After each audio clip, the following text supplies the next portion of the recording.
বিসমিল্লাহির রহমানির রহিম। এই ধারার প্রথম পদ a = 9, সাধারণত d = 6। খেয়াল রাখতে হবে যে এটি একটি সমান্তর ধারা কি না। সমান্তর ধারার শর্ত হচ্ছে দ্বিতীয় পদটি থেকে প্রথম পদটির বিয়োগফল, মানে পরবর্তী পদ থেকে পূর্ববর্তী বিয়োগফল সবসময় সমান হবে। যেখানে সাধারণত 15 থেকে 9 বাদ দিলে 6, আমরা যে 21 থেকে 15 বাদ দিই সেখানেও 6। তার মানে এটি একটি সমান্তর ধারা। তো সমান্তর ধারার n-তম পদের মান বের করা সূত্র হচ্ছে an = a + n - 1 3। এই কোশ্চেনে আমাদের n এর মান দেওয়া আছে, এর মান দেওয়া আছে, d এর মান দেওয়া আছে, বের করতে হবে n এর মান। তাহলে আমরা সবগুলো মান যদি বসাই, ফাইনালি আমরা n এর মান পাই 167। মূল যে সূত্র এটাকে শর্টকাট করে নেব। মূল সূত্রে আমাদের দরকার হচ্ছে n এর মান। তো n = আমরা লিখতে পারি an - a by d + 1। That means n তো পদের যে সূত্রটা একটু মডিফাই করে মনে রাখি আমরা, যে পরীক্ষা হলে আমাদের এই সরাসরি লিখে আমরা সহজেই খুব অল্প সময়ের মধ্যে অ্যান্সারটা বের করতে পারবো। একটি নাম্বার এবং তার কিউবের এভারেজ ওই নাম্বারের 13 গুণ। নাম্বারটি কত? তো আমরা ধরে নিলাম সংখ্যাটি বা নাম্বারটি হচ্ছে n। তাহলে ওই নাম্বার এবং নম্বরের ঘন মানে কিউব এর গড়, তার মানে সংখ্যাটি এবং সংখ্যাটি কিউবের যোগফলকে 2 দ্বারা ভাগ করলে সেটা সংখ্যাটি 13 গুণ হয়। তো এই যে আমরা একটা সমীকরণ পেলাম, এটা একটা এক চলকের সমীকরণ। আমরা এখন এখানে n এর মানটা বের করতে পারলে আমাদের অঙ্ক শেষ। তো আমরা যদি এটা আর্গুমেন্ট করি তাহলে n কি সমান 26n। আমরা 26 থেকে n বিয়োগ করে দিলে 26 পাশে নিয়ে 25n। n কমন নিলে n - n² - 25 = 0। এটাকে উৎপাদকে বিশ্লেষণ করলে n - 5 n + 5 = 0। ফাইনালি আমরা n = 0, n = 5 এবং n = -5 এই তিনটা মান পাই। যেহেতু এখানে বলা হচ্ছে যে ন্যাচারাল নাম্বার, এই যে বিষয়টা, ছোট্ট বিষয়টা, অনেকে আমরা এগুলো ভুল করি। ন্যাচারাল নাম্বার বলা হচ্ছে, তার মানে এখানে এটা 0 হবে না এবং নেগেটিভও হবে না। এর অ্যান্সার 5। একটি আয়তাকার মাঠের পরিসীমা হচ্ছে 72 মিটার। পরিসীমা আমাদের দেওয়া আছে। তো আমরা যদি দৈর্ঘ্য প্রস্থ x আর y ধরি, তাহলে আমরা পরিসীমাতে একটা সমীকরণ বের করতে পারবো। তো দৈর্ঘ্য যদি x হয়, প্রস্থ y হয়, তাহলে দৈর্ঘ্য প্রস্থের সাথে 2টা গুণ করলে সেটা আমরা পাই পরিসীমা। তো পরিসীমা আমাদের দেওয়া আছে 72। তাহলে x + y = 36 একটা সমীকরণ পেয়ে গেলাম। দ্যাট মিনস প্রস্থের দ্বিগুণের সাথে 6 যোগ করলে আমরা দৈর্ঘ্যের মান পাই। তাহলে দ্বিতীয় শর্ত অনুযায়ী x = 2y + 6। তো x এর এই মানটা, এটা 2 নং সমীকরণ যদি আমি ধরি, এই মানটা যদি আমি 1 নং সমীকরণে বসিয়ে দিই, তাহলে খুব সহজেই আমরা y অর্থাৎ প্রস্থের মান পেয়ে যাব। তাহলে আমরা x এর মান বের করলে দৈর্ঘ্যের মান পাবো। তাহলে এরিয়া, ক্ষেত্রফল হবে দৈর্ঘ্য গুণ প্রস্থ, 260 মিটার। এই অঙ্কে বলা হচ্ছে একটি সমদ্বিবাহু ত্রিভুজের পরিসীমা 28 সেন্টিমিটার এবং তাদের যে সমান বাহু এবং ভূমির অনুপাত দেওয়া আছে 2:3। তো পরিসীমা যদি আমাদের 28 সেন্টিমিটার দেওয়া থাকে এবং সমান বাহু আর ভূমির অনুপাত যদি 2:3 হয়, তাহলে আমরা সমান বাহু 2x এবং ভূমিকে আমরা 3x ধরতে পারি। কোনো অনুপাতের ক্ষেত্রে আমরা এগুলো কমন বিষয়। তাহলে পরিসীমা হবে, আমরা জানি পরিসীমা মানে কি, চতুর্পাশের দৈর্ঘ্যের যোগফল। তাহলে সমান দুটো বাহু 2 বার আছে এবং তার ভূমি 1 বার আছে, এর যোগফল সমান 28। এখান থেকে ক্যালকুলেশন করলে আমরা x এর মান পাই 4।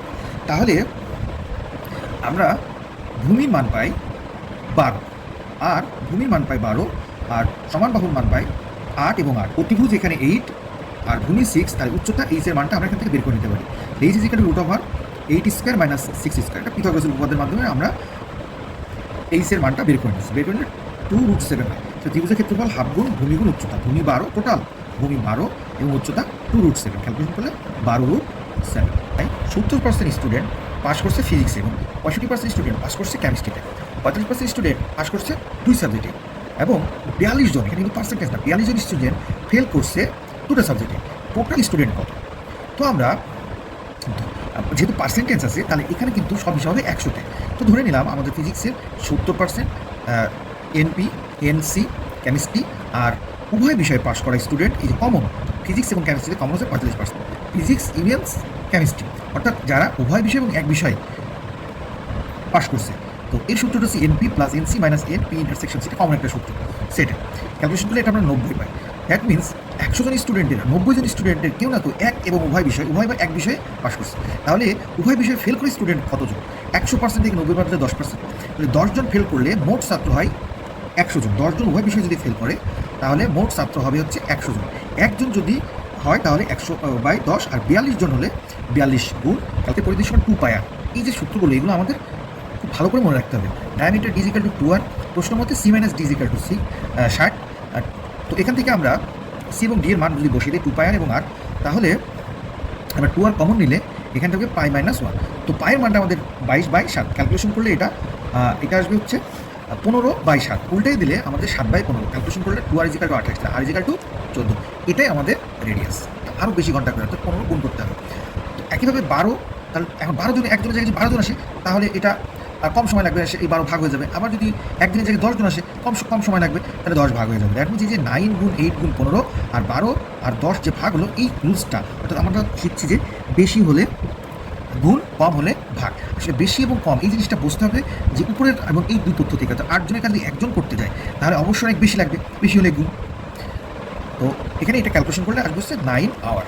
এই অঙ্কটিতে বলা হচ্ছে দুটি নাম্বার যাদের অনুপাত 4:7, যদি প্রত্যেকটি সংখ্যার সাথে 12 যোগ করা হয় তাহলে অনুপাতটা হয় 5:1। খুব সহজ একটা অঙ্ক এবং কমন একটা অঙ্ক। তো ছোটো সংখ্যাটি হচ্ছে 4x, বড় সংখ্যাটি হচ্ছে 7x। তো 4x এর সাথে 12 এবং 7x এর সাথে 12 যোগ করলে অনুপাতটা হয় 5/8। অনুপাত মানে ভাগ। এটাকে আর গুণ করে ক্যালকুলেশন করলে x এর মান আসে 12, বড় সংখ্যার মানটা আসছে 84। সবচেয়ে ইন্টারেস্টিং অঙ্ক হচ্ছে লগের এই অঙ্কটি।